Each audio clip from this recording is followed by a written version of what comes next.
Mujeres en la Historia. Es una serie de 4 episodios con recopilaciones estudiadas de mujeres protagonistas en la historia que fueron silenciadas por mucho tiempo. Producida por Podcast Tetas con apoyo del Fondo de Mujeres del Sur del programa Mujeres en Altavoz, promoviendo la participación política.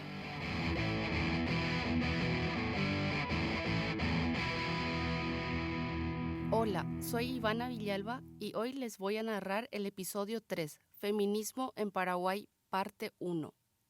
Para hablar de la historia del feminismo en Paraguay, es necesario hacer un trayecto en las distintas épocas de la historia de nuestro país, desde el tiempo colonial, pasando por el Paraguay independiente hasta los tiempos de hoy. América, antes tierra netamente indígena, para luego pasar a ser la tierra de los llamados conquistadores europeos, que más estaban para ser saqueadores antes que cualquier otro nombre adaptado por la historia para soterrar las verdaderas acciones. Aniquilando pueblos originarios, esclavizándolos, violando mujeres indígenas y frutos de esas violaciones es que dieron lugar a la población mestiza, iniciando así la conformación del periodo colonial de la historia en América y Paraguay. América, anteriormente llamada de Abya Yala, en la lengua guna significa tierra en plena madurez, tierra madura, en oposición al término Nuevo Mundo, dado tras la conquista española. No se sabe mucho de ese periodo, pero se entiende que las mujeres desde el principio eran sometidas a ser objetos de una estructura que conforma toda una sociedad. En los libros de historia, muy poco o nada se cuentan de las participaciones valerosas de las mujeres. Ellas tuvieron un importante papel más allá de ser vientres para la repoblación de un país. En sus distintas etapas históricas, fueron también mártires silenciadas en la narrativa y construcción de un pueblo devastado en el recorrer de su historia. Es por eso que queremos hablar de Micaela Cañete Sánchez de Vera y Aragón, porque fue una mujer que rompió los estereotipos de la época de aquella sociedad patriarcal que está vigente todavía hoy en nuestra sociedad. Pero ella, siendo una mujer casada, mandó anular su matrimonio y cuando vino el juez pesquisador José de Antequera y Castro, se unió libremente con él y no tuvo vergüenza de mostrar su embarazo porque tuvo un hijo llamado José. José como el padre, pero Cañete por el silencio. Ella, si bien no peleó en la revolución comunera, pero defendió sus ideales de mujer, de querer ser libre y expresar y elegir la vida que ella quería, no la vida impuesta, porque en el testamento de su madre, doña Rosa de Vera y Aragón, ella dice que le forzó a su hija con castigos y penas para que pudiese casarse con el marido que tuvo. Ella, una vez casada, decidió no convivir con él, sino mandar a anular el matrimonio, que para el siglo XVIII eso era una aberración más que nada, por la iglesia y por la sociedad colonial de la época. Las siguientes mujeres que datan de la época posterior conocida como la Independiente, tuvieron roles cruciales para el avance de la educación para las niñas y el ejercicio de la ciudadanía de las mujeres aún sin ser todavía ciudadanas. La segunda historia es de Petrona Regalada Rodríguez de Francia, que fue hermana del dictador Francia, y ella enseñaba a las niñas en su casa, porque la educación era obligatoria para los niños, pero no para las niñas. Entonces, ella se esmeró a enseñar a las niñas de la época que venían a su casa, y por supuesto, recibía un pequeño peculio. Además, tenía que elaborar velas y dedicarse a las industrias caseras para poder sobrevivir, siendo hermana del dictador. Ella enseñaba las primeras letras, matemáticas, tenía buena dicción, fue una lectora de los clásicos griegos y romanos que aprendió de su padre. También enseñaba música y artes manuales para las niñas. Petrona Regalada tuvo el honor de ser la primera maestra del periodo independiente que enseñó a niñas en la capital. Seguimos con Josefa Facunda Esperati de Yegros, seleccionada no necesariamente por ser la esposa del prócer Fulgencio Yegros, sino porque tenía cualidades excepcionales para su época. Es una joven que, con 18 años, sabía leer, escribir. Había leído textos políticos. Entonces firma y lidera como una iniciativa de juntar fondos para los soldados que se iban a ir a recuperar el fuerte Borbón. Y allí escribe el primer texto político, del cual se tenga referencia acerca del concepto de patria, de la obligación de los ciudadanos con respecto al Paraguay, donde ella plantea que se emancipan los esclavos porque también son humanos, porque la revolución del 14 y 15 de mayo se hizo para la libertad de todos los hombres. Ella viene a ser la primera abolicionista paraguaya o sudamericana, probablemente la cual le hace muy interesante, y muere unos años antes de la Guerra de la Triple Alianza. O sea, no hay fecha cierta, no se sabe dónde está el cuerpo tampoco. Es tatarabuela de las hermanas Sperati, los íconos de la docencia paraguaya, que también hablaremos más adelante. La señora Juana María de Lara de Díaz de Bedoya nació en Asunción en 1760 y pertenecía a una familia noble. Juana María de Lara tuvo una participación clave en lo que fue el 14 y 15 de mayo. Se le deja muy de lado en la historia. Ella gozaba de un prestigio social importante. Era viuda de un capitán español. Estaba como mayordoma de la catedral y eso tapaba mucho con relación a su presencia en días previos a la conspiración. Nadie pensaba que ella iba a ser partícipe con los militares de esto. A las 10 de la noche, con la primera señal, fue ella la que dio el campanazo en la catedral para que Pedro Juan Caballero salga de la casa de los Martínez Sáenz, Casa de la Independencia, y vaya a tomar el cuartel. Ningún hombre civil se animó a hacer eso. Guerra contra la Triple Alianza, 1864-1870. Al estallido de la guerra, otras cargas estructurales se suman para las mujeres y producen progresivamente el conjunto de símbolos y legitimación de un discurso disociado entre la negación y el falso elogio. Daría la impresión que la mujer paraguaya en la historia solo pudiera existir desde su hogar de mártir, identidad naturalizada hasta hoy y trasladada a otros conceptos como el de cuñahuapa, que encierra la perversidad patriarcal en su máxima expresión, disfrazada de gratitud. La historiadora Noelia Quintana sostuvo que la mujer paraguaya fue la primera en reunirse en una asamblea para tomar el lugar del patriarcado, ese lugar que no tenía dentro de la política y pide justicia, pide participar, pide esgrimir las armas. Ellas querían que la patria reconozca que ellas también fueron protagonistas de esa guerra. Ellas también tomaron las armas. No es que ellas dejaron que asesinen a sus niños y ellas estaban escondidas en el bosque. Esas son todas falacias y calumnias que vienen de académicos del Brasil para que nosotros tengamos una repulsión hacia nuestros héroes. No existe madre que estaría escondida en el bosque mientras le están degollando a su hijo. Eso es imposible. Eso es una falta de respeto a la inteligencia de cualquier persona que quiera instalar eso. Lo peor es que hay sectores del gobierno que están instalando eso, expresó la historiadora. Las mujeres tomaron un gran protagonismo durante y luego de la guerra contra la Triple Alianza, primero como residentas y luego como reconstructoras. A Elisa Alicia Lynch, conocida como Elisa Lynch y usualmente como Madame Lynch, le tocó dar la última batalla de esta guerra miserable y despareja. Fue compañera de Solano López, impuso tendencias, modas, entre ellas el teatro de revista y la decoración francesa. Fueron famosos los bailes organizados por Elisa Lynch en el Club Nacional. Grandes personajes de la época desfilaban por su casa. Invitó a varias maestras y profesoras europeas, con las cuales inició la educación femenina en el Paraguay, que hasta entonces había sido casi nula. Al estallar la guerra de la Triple Alianza, se dio el título de mariscala y comenzó a lucir vistosos uniformes militares. Acompañó a López en sus numerosas visitas al frente y en la vida de cuartel.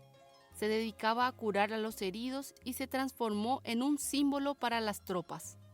El pueblo paraguayo, en esta última época, presentó un ejemplo que aún la historia de los tiempos modernos no revista otro igual.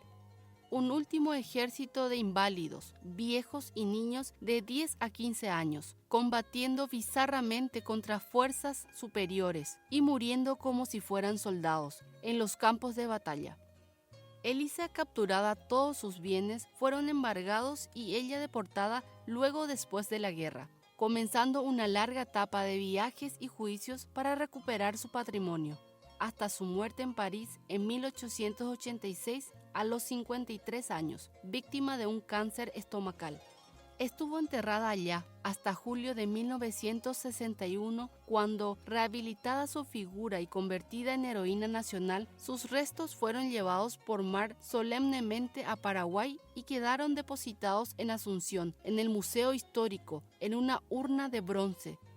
Tantos son los hechos resaltantes que esta icónica mujer realizó que abriremos un paréntesis para contar algunas curiosidades muy significativas para el Paraguay, como por ejemplo la historia de las cajas de música de ella, que revelan misterios importantes por tener el primer registro sonoro de las músicas que llegaron al país, además de valses y piezas de época.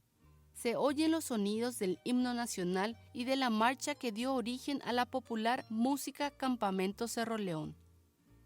Ella mandó confeccionar en una casa especializada de París en el año 1863. Mandó grabar en ellas varias músicas europeas de época para traerlas al Paraguay e incluyó al naciente himno nacional. Explica el músico y director orquestal Luis Sarán que la intención de Madame Lynch era introducir en la sociedad paraguaya los bailes de salón al estilo europeo. Fue así como nació la polca paraguaya, adaptada de la polca europea, y persistieron varias danzas, como la paloma, la palomita o la golondrina. El maestro Luis Sarán rescató y llevó a su casa una de las cajas cuyo mecanismo estaba defectuoso e intentó repararla. Cuenta él que en una noche, para su gran sorpresa y alegría, empezó a sonar el himno nacional, pero como sonaba en su primera época. Aquello significó una gran revelación, ya que hasta hoy no hay precisión sobre quién o quiénes fueron realmente los autores del himno, ni cómo sonaba originalmente. El rescate de la caja ayudó además a despejar otra incógnita acerca del origen de la popular canción Campamento Cerro León. Hubo mucha especulación sobre los autores de esa obra musical. Finalmente se aceptó que era de autor anónimo, pero en la caja de Madame Lynch está la grabación de la música, mucho más lenta, revelando que es una clásica marcha militar europea, que en el Paraguay fue adaptada y convertida en nuestro clásico Campamento Cerro León, afirma Sarán. La suerte corrida por miles de mujeres paraguayas fue mucho peor, aunque las leyendas y textos literarios o históricos no las recuerden.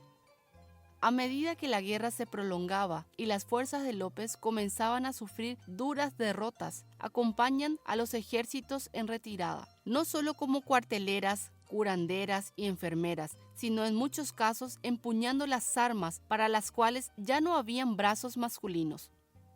Mujeres condenadas por guerreras y sobre todo por dignas, por resistir hasta las últimas consecuencias a personajes como el Marqués de Caxias, uno de los jefes de la guerra, que escribía cosas como esta: ¿cuánto tiempo, cuántos hombres, cuántas vidas y cuántos elementos y recursos precisaremos para terminar la guerra? Es decir, para convertir en humo y polvo toda la población paraguaya, para matar hasta el feto del vientre de la mujer. Las que no cayeron víctimas de la lucha, el hambre y las epidemias debieron luego soportar sobre sus espaldas el construir de nuevo el país, sometido al saqueo de los vencedores. Muchas de ellas corrieron la terrible suerte de los prisioneros tomados por las fuerzas brasileñas, ser llevadas a miles de kilómetros a pie, a servir como en las plantaciones donde todavía estaba vigente la esclavitud. El Paraguay que sobrevivió a los civilizadores era un país de mujeres y niños. Volvió a ser el paraíso de Mahoma con 10 mujeres por cada hombre. Las residentas, ¿quiénes fueron? Fueron las mujeres, al inicio, de clase media y populares, sobre todo las que estaban en el interior, que sostuvieron al Paraguay durante la Guerra Grande. Son las que prácticamente construyeron el país después de la guerra. Al inicio se usaba la palabra residentas para señalar un momento histórico. Decían las mujeres de esta época: viví en la época de las residentas, viví en los tiempos de las residentas. No decían yo soy una residenta. Entregar sus joyas para financiar el ejército fue el primer gran paso que ellas dieron en lo que terminaría siendo el país de las mujeres. También formaron un movimiento entre las mujeres para obtener del gobierno la admisión de las mismas en las filas del ejército en calidad de combatientes. Así también pedían ser instruidas en el manejo de las armas. En 1867 se realizó la primera Asamblea de Mujeres Americanas en Asunción. Participaron paraguayas que buscaban sumarse a los esfuerzos de la República para financiar la guerra contra la Triple Alianza. Donaron sus joyas, único elemento de libertad de las mujeres porque era lo que podían comprar o vender sin autorización del padre o del marido. La iniciativa surge de doña Escolástica Barrios de Gil. En honor a este hecho, el 24 de febrero se conmemora el Día de la Mujer Paraguaya.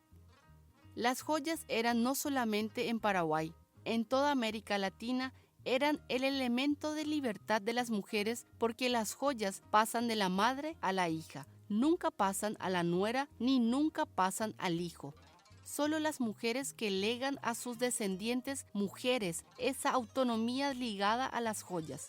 Y hasta el Código Civil Nuevo Paraguayo, la fórmula usada por los escribanos era: ella compró esa casa o ese campo con lo producido por la venta de sus joyas. Era la manera legal de escaparse a la autoridad civil que tenía el marido y padre sobre los bienes de las mujeres.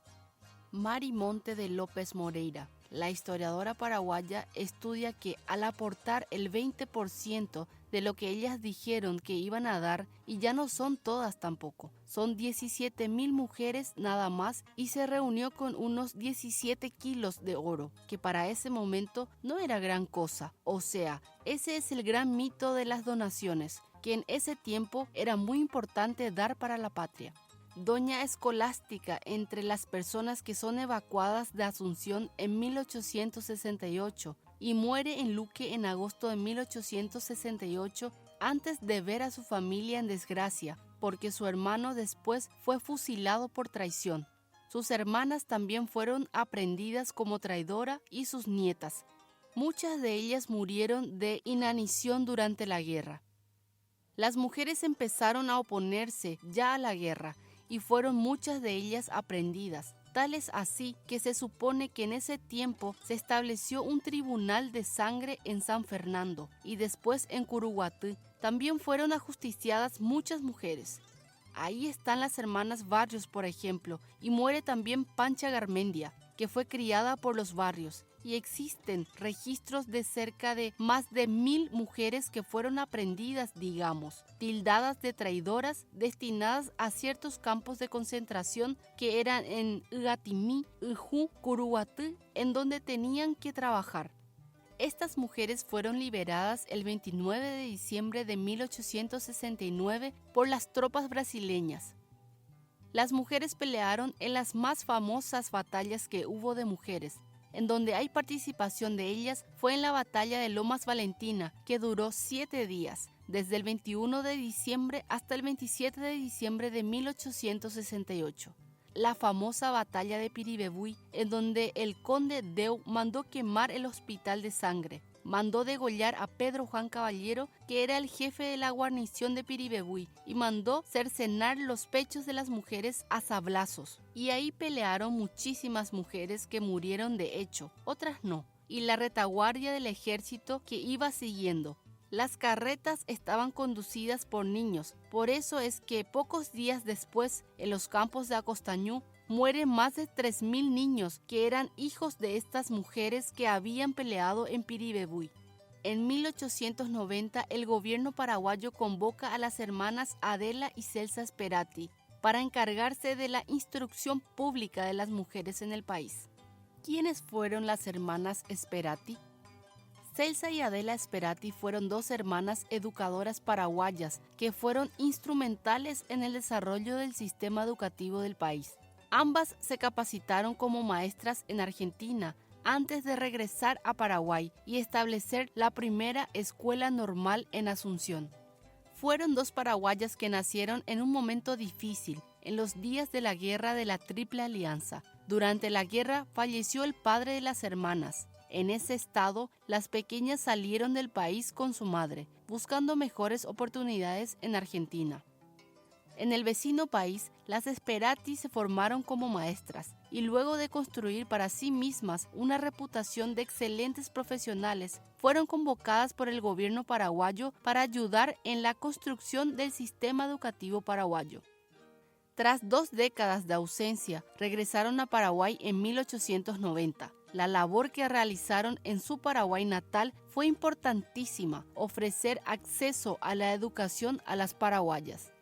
Era esta una tarea realmente importante y a la vez desafiante, ya que debemos recordar en aquellos días la incorporación de la mujer al sistema de educación era todavía una idea relativamente nueva. Muchos ponían en duda la conveniencia y la necesidad de que las mujeres puedan educarse.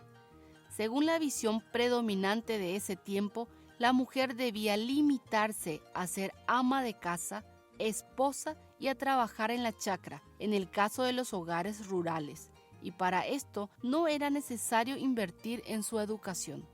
Las maestras Celsa y Adela no solo educaron a mujeres para tener un mejor acceso a oportunidades en la vida, también formaron a otras maestras, que a su vez ayudarían en la educación de muchas otras niñas. Así, con el tiempo, se pasó de un sistema en el que la escuela era solo para niños y la docencia estaba reservada para los varones, a otro en el que tanto niños como niñas asisten a clases y en el que las mujeres han superado en número a los varones como maestras. Alguien dijo alguna vez que el orgullo de todo maestro y maestra son sus alumnos-alumnas, la germinación de las semillas sembradas. Y en ese sentido, Celsa y Adela Sperati tuvieron motivo para estar orgullosas.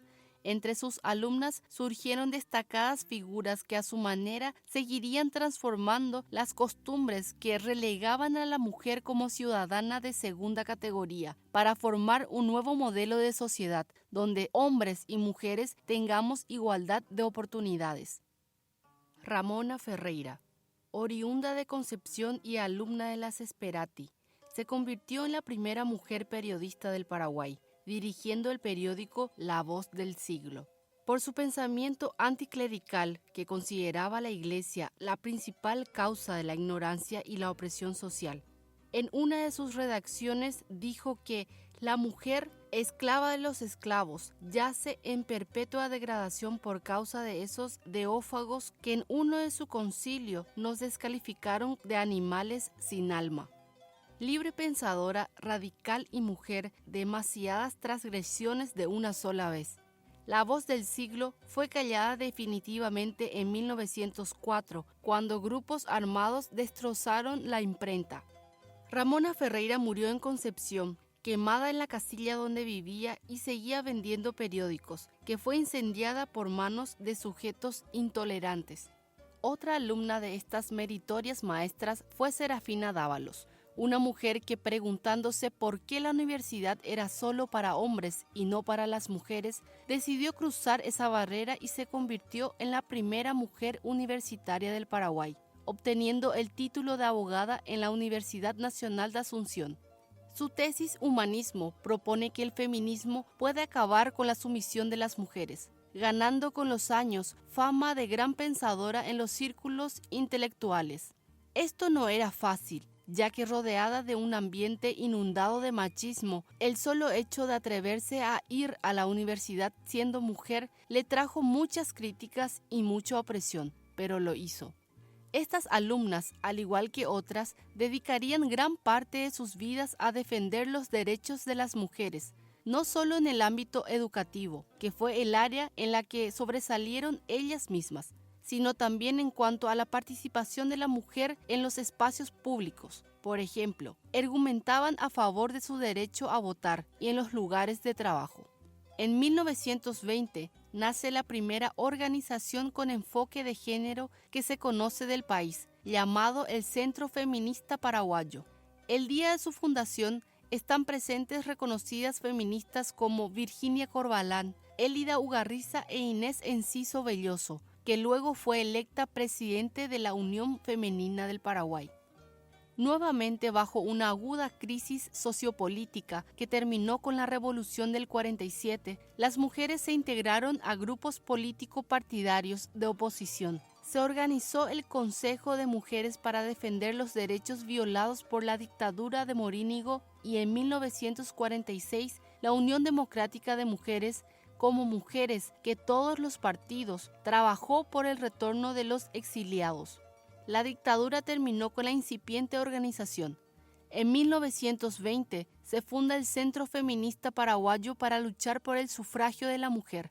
En 1929 se funda la Asociación Femenina, creada para dar apoyo al segundo proyecto de ley para el reconocimiento civil y político de las mujeres. La Unión Femenina del Paraguay data de 1936 y así sucesivamente se crearon el Consejo de Mujeres de la República del Paraguay, la Asociación Feminista del Paraguay y otras más. Elida Ugarriza, educadora, feminista y sindicalista. Fue la primera mujer que ocupó el cargo de presidenta de la Asociación de Maestros de la capital, directora general de escuelas y cofundadora del Centro Feminista Paraguayo en 1920, desde donde luchó por el derecho a la ciudadanía de las mujeres y por la dignificación de la labor docente. Se integró activamente a la defensa durante la Guerra del Chaco, llevando víveres hasta la frontera con Bolivia. Elida suscribió conjuntamente con otras profesionales la Organización Feminista en el Paraguay, según un artículo titulado La Doctrina de la Mujer, publicado en el diario Por la Mujer. Falleció en 1986, pero su lucha sigue, pues Elida Ugarriza de Gaona, durante la Guerra Civil del 22, la vemos encabezando una manifestación estudiantil junto con un militante de izquierda llamado Aníbal Codas, quien va y se entrevista con el presidente provisional. La manifestación pidiendo que se termine la guerra civil y el fratricidio, matanza entre hermanos. La manifestación fue reprimida políticamente porque se dirigieron al palacio. 3 años después, como dirigente gremial de los maestros, encabeza una protesta entre el 24 y el 25 contra el gobierno de Eligio Ayala, el director general de escuelas Ramón Indalecio Cardoso, porque no se había cumplido una ley de equiparación salarial para los maestros. Seguiremos contando más sobre los datos y personajes importantes, claves de nuestra historia. Escúchanos en el próximo episodio con el feminismo en Paraguay, parte 2.